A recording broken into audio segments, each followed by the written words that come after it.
No, I'm good. You good? Yeah, I'm good.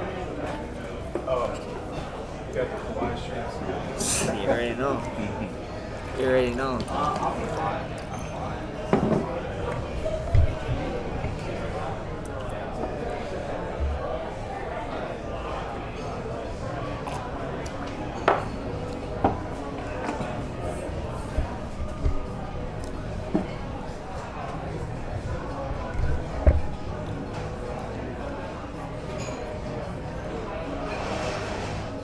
I'm good, boss. How's it going?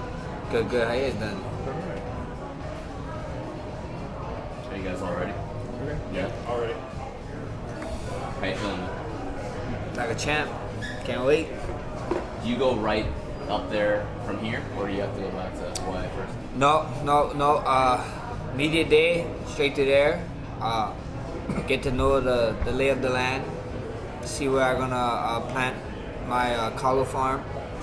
Cause Hawaii's taking over, so I can't wait. Well, do you ask for these Canadian cards? Like, this is your first, or your third pay-per-view and fourth Canadian card overall, right? Yeah, Canada, I don't know if you guys know, you guys can go look, but most of my main events was in Canada. My first ever one was in Saskatoon. It's kind of funny, but in April I told the UFC, no matter what happens on this fight, I want to fight in summer, and I want to defend the 145 belt. So after the April fight, knowing my luck, they decided to do 2 cards in summertime. I was thinking like, oh yeah, summertime, like meaning to get International Fight Week, and they said yeah, and then I should have known it wasn't that easy because the schedule got announced. There's 2 pay-per-view cards there.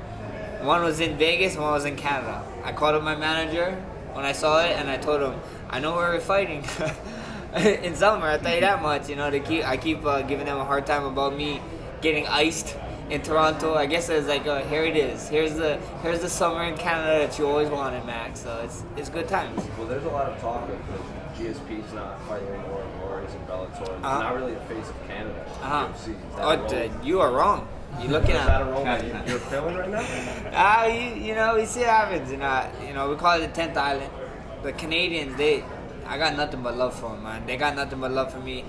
It was Canada Day the other day. I don't know if you guys saw the meme. Famous or successful MMA fighters had a picture with had 4 guys, GSP, Roy McDonald. I don't know who the other one was, and then there's me. So you Canadians, I love you guys, eh? Max, why was it important for you to drop down again and defend 45 minutes? I always wanted to, and we got unfinished business, There's a lot of guys now coming up that are doing what they're supposed to be doing, and and Frankie Edgar is a legend, he's a legend. Third time's a charm, I guess. First time took 3 times to book this fight. I can't wait, and I always said, a king is a king, a champ is a champ, and a king is a king of someone who defend their land, who defend their belt, and that's what true kings are. That's what true kings do, and I want to come back down. Is there any risk, because the fight against Dustin wasn't that long ago. It was in April. It was a really hard fight. It was one of the best fights of the year. Both of you guys took some damage. Any risk in coming back so quickly? Yeah, no disrespect to Dustin Poirier, but I think he even said, some of the, when we're talking about damage, I think he even said that it might look better than what it was, you know what I mean? And I felt like I got a cut, if that knee landed clean flush, I probably would have been looking at him from my back, you know what I mean? But it didn't. It just grazed. I got a cut, and it was a cut. It is what it is. I went to the doctors, and there's other fighters that night that went to the doctors that had to stay for overnight and a couple of days. I heard. I was tripping out. We went to the doctors. We did the test. Everything came back fine. Stitched me up. I got to leave. I was fine. And my team, I got one of the best teams behind me. I got one of the best teams behind me. They make sure medical wise and recovery wise that I'm always good. And we're not gonna do something. We're not gonna ever get forced into do something that we don't want. And I got some of the best medical team that actually goes back to Canada. You know, like the Toronto Raptors, their nutritionist lady that helps them and do all the medical stuff. She helps me, you know, and it's super cool, you know, and the number one thing in a career is recovery. I think, you know, recovery and rest for sure, and this is not the case here. I know how much you want to become a double champ, but they do say you learn more from a loss. Is there something you can at least take away from that fight that you'll bring to this? Oh yeah, there's a lot. You know, there's a lot. If you guys, it's in my history. You know, you guys watch my fights. You guys go back to all my fights. I'm a different guy every time. You know, and come July 27th, you guys are gonna see a different guy in there again. You know, the kid that showed up in April. The guy you're looking at sitting in front of him will kill that kid. You know, I'll body him. You know, there's no comparison, and it happens. You know, it's like I said in my Instagram post. You know, this sport or life period is like chutes and ladders. You know, sometimes you gotta slide down to climb up a bigger ladder, and like you said, you know, 55 ain't wear off. You know, it ain't fall off. That's only 10 pounds. You know, that's all it is. It's 10 pounds. You know, we get back there when we get back there, and hopefully it's sooner than later, and we see what happens. You know, if it takes a 10-fight win streak to fight for another belt up there and become a double champ, it takes a 10-fight streak. You know, that's what it is. I ain't scared of no work, and you guys all know that. And you know, I'm put my nose down and get to work, I guess. As you're getting older, I mean, how long do you think you can maintain, you know, cutting weight and getting down to featherweight? I always see what happens. You know, like I said, I got some of the best guys. You know, I got the nutrition part figured out, the training part and stuff. So. We see what happens. How long more 45 we can go. You know, I'm not gonna say nothing. We don't know. I don't know the future. You know, if you know somebody who does, you know, let me know. And you know, at the end of the day, it is what it is. You know, I can't wait. You know, I can't wait. You know, 45.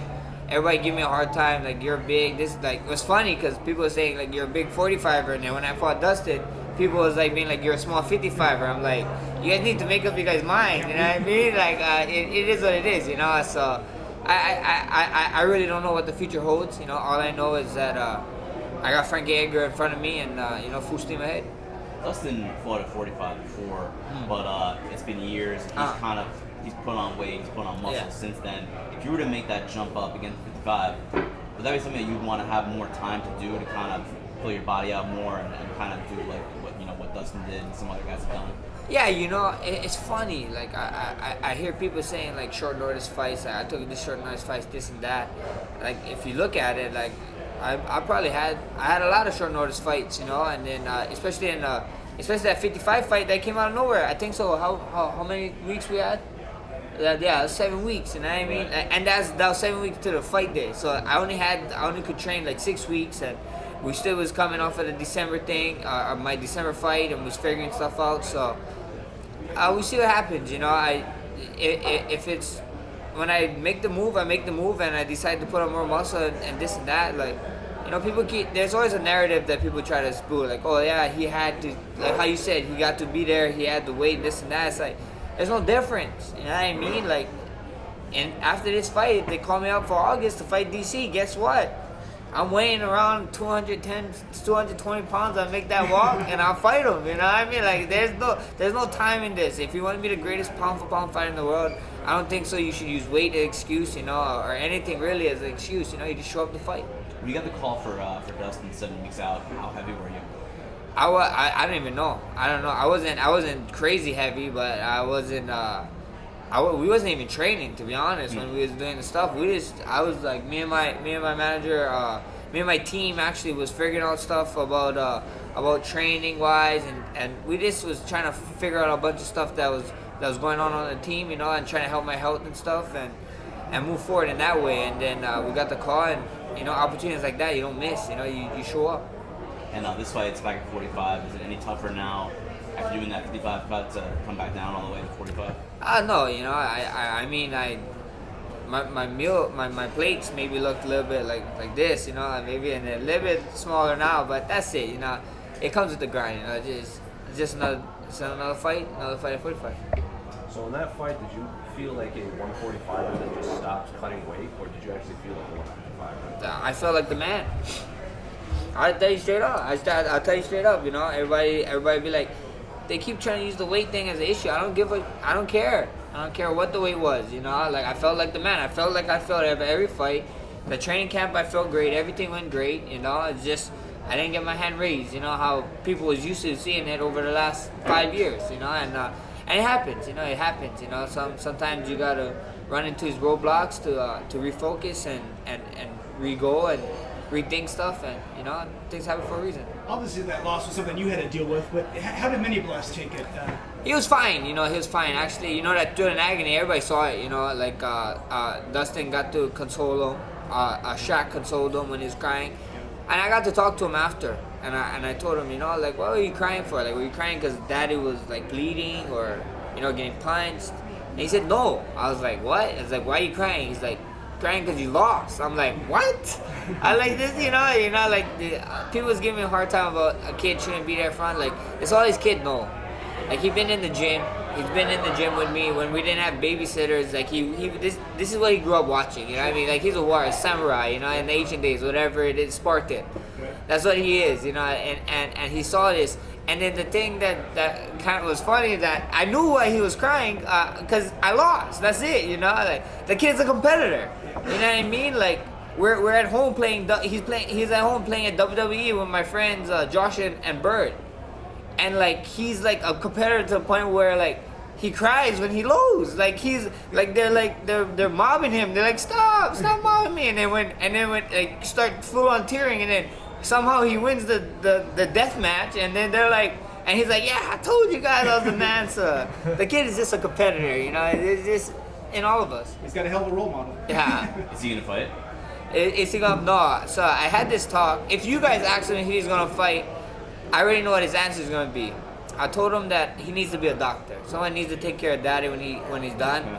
And why not invest in your own, you know? So I told him, you need to be a doctor. So if you guys asked him and come up to him, he'd say, I'm going to be a doctor, but he probably would say he wants to fight. So, you know, I got him doing jiu-jitsu. He does a little boxing here and there. But we see what happens. You know, the kid, he can do whatever he likes. I'm not going to stop him. If he wants to fight, if he wants that life, then he wants it, you know, but I'm fighting so he don't have to do that life, and, you know, hopefully, doctor sounds real nice right now, so hopefully he do that. You talk about, you know, providing for him so he doesn't have to have that life. I know you do a lot for your community. Can you talk about some of the outreach and, you know, have you been giving back? Yeah, you know, I always try, you know, like, after, I think so was the first all the belt, you know, we ended up framing some. I got some for the coaches and stuff, and then I gave one to the local boxing gym that I did, so they can see, the kids can see, and just be privileged. You know, I try to talk to the kids, this and that when I can, and reach out to them because they're the future. You know what I mean? They're the future, and I always tell them like, and every time there's a career day for the elementaries or the middle school, I always try to go to that because I try to tell them like, I know how it was, you know, like I was in their shoes. I remember being 8th grade was a career day. I remember being 8th grade. A guy came talk to us, and I was like looking at him like just another kid, you know, just another kid being like, you don't know how it is around here. You don't know what we got to deal with, or this and that. And just being mad at the world, you know what I mean? And I remember the guy come in and talk to us, and it went one ear and right out the other. And when I go talk to these kids, actually my 8th grade teacher stood stood there when I went, my science teacher, and I wasn't the best well-behaved kid, but it is what it is, you know. But I talked to his class and I said like, look, like I sat, like my table was sit there, his setup was sit the same. It was funny. I was like, look, I sat there. I know what it is. I grew up here. I'm just not a guy telling you guys can't do this. Like, I see some of the most talented people in the world come from my side of the town, you know what I mean? Or just poverty or whatever you want to put it, like low income families. Some of the most talented people come up in the world from there, and you just gotta believe in yourself. You know, these guys listen. They listen to higher ups when they get to something. They be like, oh, you're not gonna ever make it. Like, no way. Like, I was told a million times, you know what I mean, about this, and I just try to give the kids hope and feeling like, look, you can do it. Because I was there. I was sitting in that chair, and I would tell them like, look, I was there. I was out. Actually, I would tell them I wasn't there. I'm lying. I was at the office. I got a chair over there too. You know, I was mostly over there, but you go autograph them. yeah, but yeah, you know, I just want to let them know like, You guys can do it, and you guys gotta get out of your bubble. You know, like it's so crazy. Like I saw guys that I thought was supposed to go to the league, the NFL, the MLB, or whatever they want to do.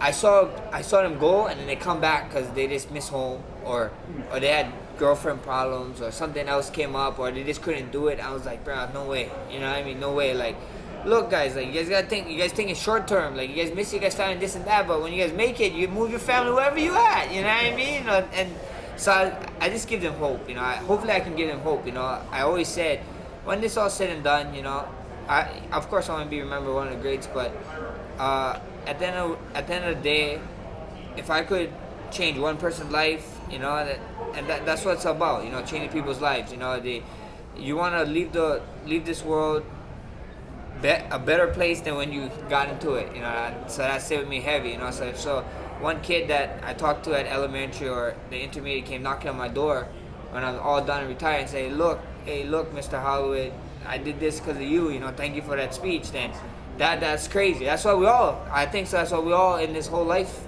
try to do. You know, and you just give them that hope. You know, just be that hope. Are you still bugging them about a UFC Hawaii? Because I mean, they're going to UFC Uruguay and all these different spots. Yeah, we see what happens. You know, I heard UFC. I hope so. UFC Hawaii happens soon. You know, the stadium. I think so. They're gonna do some. They're gonna put a new stadium in. Like they're gonna start fixing the stadium. Not fixing. They're gonna knock it down and make a whole new stadium. So before they knock it down, I want to be in UFC Hawaii. You know, we see what happens. We got the Contender Series just signed two Hawaii guys. And you know, my boy Maki, you know, Maki Vitoli, shout out to him. He's one of the guys. He's the most recent Hawaiian that got signed to UFC, and I'm so grateful. You know, I'm grateful for that guy. You guys think so? You guys saw something amazing. That he's something special. He's a big boy, 85er, but that's the kind of guy I had to deal with while I was getting ready for Aldo, not once but twice. So he's the man that got me ready for the man, you know, to win this, the undisputed. So he's the man. You've been pretty open calling Aldo the greatest featherweight of all time. Would a win over Frankie Edgar be enough to move you past it? Never ever, you know. It's the way you look at it, and like for me, people got different ideas about who's the greatest ever, you know. And for me, he got the stats, you know what I mean. So like I gotta go, you know. He got X amount of title defenses, X amount of wins, and so on and so on. So if that's the stats I gotta do, that's the stats I gotta do, you know. And you know, right now, I ain't even worried about that. I ain't even thinking about it, you know. We got a lot of work to do, a lot of things ahead, and that's the main focus, you know. The division's kind of it didn't go away, but you got like Korean Zombie came back, Volkanovski just beat Aldo. So you have a lot of new contenders. How much, even when you were at lightweight, were you paying attention to all these marquee featherweight fights? I say it is what it is, you know. I wasn't really paying attention, you know. Kings, they focus on their villages, you know. I'm making sure my villagers and everybody's cool, you know. All joking aside, but I just focus on me, you know. I focus on my fans. I focus on what we do, and you know, if we're talking about that, is everybody keep talking about negotiations, you know, like, oh yeah, I gotta negotiate this and negotiate that.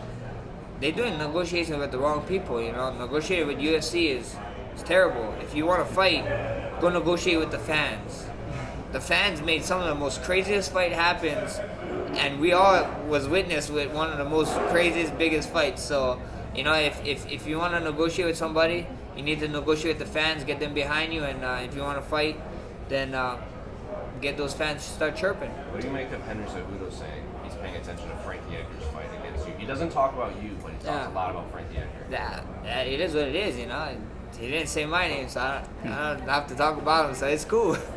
Max, were you aware that only one other champion has lost a fight in another division and come back down and successfully defended their title? Were you aware of that? No, I didn't. All the time in the UFC. No, who did it? Someone who comes from the same state as you, BJ Penn. For real? Lost the GSP, came dope. back and defended the lightweight title. Well, we got a bunch of history going on with that, then, you know. And then BJ got a little bit of history with Frankie. So it's gonna be fun on that. That's good. Thanks for giving me some good energy. I just feel it. Is there a certain mentality there that coming off the loss, you know, you're still the champion in that division, you're coming off a loss. Is there a certain mentality you have to come back and defend that throne? Yeah, for sure. You know, but like I said, I told you guys all the time before, like that belt is like I'll kick this belt off the table if I could. It ain't nothing, you know. Like I was a champion way before I was sitting in front of you guys. I was a champion, you know, way before when I first got in the UFC. I knew I was gonna be a champion, you know, and that's the way I conduct myself, and that's the way I talk, and that's the way I fight, you know. Like this belt is only to let people know, like, look, I'm the undisputed guy. But I've been trying to tell people I'm the undisputed for a while now, and that's it's just a mindset, you know what I mean? It's a mindset. It's whatever you do, you know. I'm sure you guys gotta be like, I'm the best MMA reporter. I'm the best videographer. I'm the best, you know that. But that's the energy you need to wake up. That gets you up in the morning and get you ready and prepared for your job. Do you compartmentalize the two divisions at all, like the Dustin fight? Do you say like, okay, that was a different division. It's not something that I maybe did that was wrong in that fight, but just the circumstance, not what I did wrong. Do you compartmentalize that at all? Not really. You know, a fight is a fight. A fight is a fight. You know, that's the way I look. I look at every single fight. I look at every single fight different, but I don't look at it weight or this and that. Like I look at fight like I sound like a broken record, but like I look like a fight like how to beat DC. If I got the call in August, I'll look into it. You know, I'll figure out a way. You know, we're fights. You know, like back in the olden days, these guys didn't walk around with scales and be like, hey, wait, put the scale on. They stepped on and be like, yeah, I cannot fight you. You're half a pound over me. You got me. No, you know, these guys just fought. They showed up to fight, and that's what true warriors do. You know, and people like to call us modern day gladiators, whatever. You know, live like it. You already had to prepare for Frankie. You ended up fighting Ortega. What was it like having to train for him again? Did you do anything differently? Was it hard to get motivated? No, it's not hard to get motivated at all. It's just weird, you know, like, cause like I was supposed to fight him, and then it didn't happen. Supposed to fight him again, and then it didn't happen. So this is the first time in my career that I ever had to do that with somebody. Period. So it's not crazy hard, but you know, he gets better. You know what I mean? So all the film that you watched on him and this and that, like you game plan for this one thing, and then he was only to have one fight. You know, he only had one fight in between the fights we fought, and he saw my two fights. So he get to watch kind of different films and strategize and whatever. But yeah, it's just different. It's just different. But the motivation never ever crushed the motivation. The boy's always motivated, and Frankie's Frankie, man. If you don't give this guy the respect he deserved, he did something that was unthinkable, unheardable in a division higher than us when he was a much smaller dude. So I can't wait. You know, these are the fights that excite me. You know, the man's a legend. The man's a legend. If he's not a Hall of Famer, he's a future Hall of Famer. If not, he's definitely a Hall of Famer in my eyes, at least. And not to buy respect for him. Most important question of the month. What's up with this bottle cap challenge? What is going on here? How did this start? My man Earlson, you know, from Acronym. He the one. He actually did it, and then he tagged me, and he told me to do it, and then I came up with an idea. Like he always talked about how John Mayer was surprising a lot of things, and damn, did John Mayer surprise me in his kicking ability? I was tripping out, you know, and it just went crazy, you know. You see the Kendall Kardashian Bieber doing it. You just see you see cars doing it. I'm like, I just saw SpongeBob do it. I was like, what? I was like, how does SpongeBob do it? You know, that new game Borderlands did it. I'm like, what is going on? You know, it took the world by storm. So it was cool to see. You know, it's cool. It was a way to. It was more of a way of not making people watch the sport. People is martial arts, you know, and the way of like. So much people told me that, I wouldn't do it, this and that. Like, I can't do it. It looks hard. Like, try it. You don't know until you try. You know, you really don't know. And then of course you got people like, you're holding the bottle. I'm not holding the bottle. This and that. I'm like, guys, come on. We're getting too crazy now. I feel like it didn't blow up until you did it, right? It didn't really blow up big until you did it. I think, you know, Earlson is the man for tagging me. John Mayer is the man for doing it, and then Jason Statham, oh my gosh, when he did it, it was crazy, you know, and then And I think so the icing on the cake of mine's one is that everybody just talk about how it just keeps spinning and it just stays on, you know, like everybody's wants to kick and flies off, so it's pretty cool. What do you think of McGregor's? McGregor's? Yeah, what do you think of McGregor's? Yeah, if you talk about it, you know, when I kicked it, you know, like Connor's one, when he kicked it, his bottle went flying, his bottle cap went straight flying off, you know. When I kicked mine just kept spinning and spinning and spinning, boop, and stayed on, you know what I mean? So it's preferences, you know. Some people win championship belts, some people defend them. So whatever preference you want. Has anyone recognized you from the bottle cap challenge rather than being a Yeah, it's kind of funny. They know I'm a UFC champion because once they go, but people now is like, yeah, bottom cap challenge, instead of like not even talking about me, like, hey, you're the bottom cap challenge guy. I'm like, yeah, dope, thank you, boss. So it's cool. So yeah, some people did. In LA, actually, before we came here, like 2 people was like, yeah, bottom cap challenge, that's sick, Max Holloway, freaking champ. I'm like, yeah, that's funny, that's cool. Have you had your manager try to parlay that into a sponsorship? We see what happens. We be working on some stuff. We got some stuff announcing soon, so hopefully. Cool. I was also curious, how do you think Dustin's going to do against Khabib? You know, as a fan, you know, as a fighter, I hate picking sides on fights, you know what I mean? Like, we run into all each other and this and that, so I hate picking fights and whatever and who's going to win, this and that, but as a fan, I'm excited to watch. You know, I'm excited to watch, you know.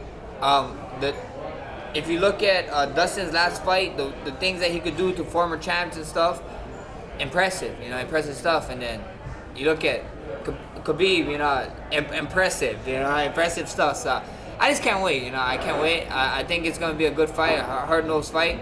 We see who show up that night, and, you know, it's going to be a fun one. You know, like, a lot of times, like, I like to tell people, like, look, nobody gave Alaquinta a shot. Nobody at all. And Alaquinta was one of the most, like, actually, I think so, Alaquinta, like, won a round or something. Yeah, they said, or something like that. So, MMA is a weird sport. That's why you gotta love it.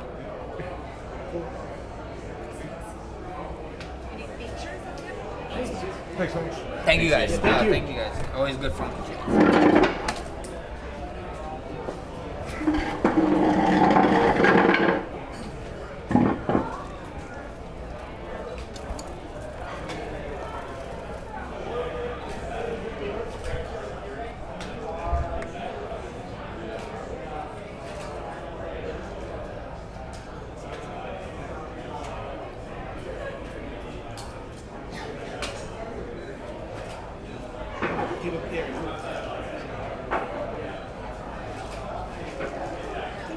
Thank you.